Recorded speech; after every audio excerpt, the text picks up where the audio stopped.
And tonight, negotiations for a ceasefire deal between Israel and Hamas seems to be making progress. Without an agreement, the Israeli military is expected to enter Rafah, even though the U.S. is advising against their plan. Fox 5's Jessica Formoso joins us live from the newsroom right now with what this could mean for civilians in Gaza. Jessica.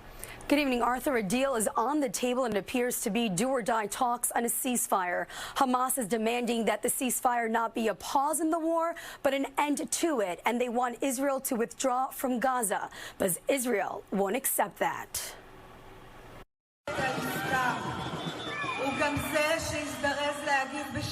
Tonight, thousands taking over the streets of Tel Aviv, demanding the government reach a deal with Hamas to bring the hostages back home. I think that a ceasefire is adamant that the most important thing is to bring the hostages back and to get humanitarian aid into Gaza. The demonstration taking place as negotiators for Hamas were in Egypt for ceasefire talks. Egyptian state media reporting noticeable progress. However, those talks were done without an Israeli delegation at the table. There's no negotiating taking place from Israel's side.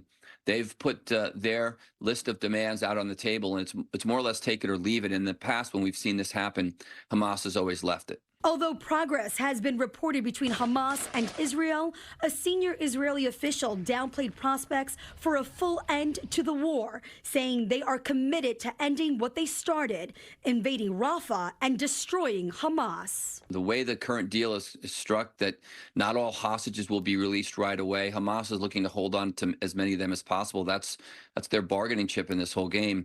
But Israel is now, to me, placing a higher order about destroying their military over getting some of those hostages back. The deal on the table is a three-stage process that would bring an immediate 6-week ceasefire and partial release of Israeli hostages, and would include some sort of Israeli pullout. Hamas would start by releasing female hostages in exchange for Palestinian prisoners held by Israel. From Hamas's perspective, they continue to try to, let's say, run out the clock. From Israel's perspective, is they want to speed up the clock and they want to continue forward as fast as possible, giving Hamas these demands, and if they don't agree to it, then they're going to go forward militarily. U.S. Secretary of State Anthony Blinken says the time is now for a deal. This week, the Biden administration ramped up pressure on Hamas to reach a deal. We await a response from Hamas.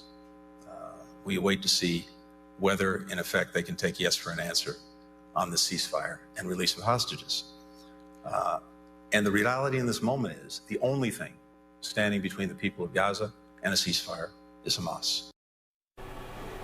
The U.S. is against the invasion of Rafah. Now, if Israel moves in, the U.S. wants to see a plan that protects civilians before it could support the invasion. Arthur? All right, thanks very much, Jessica.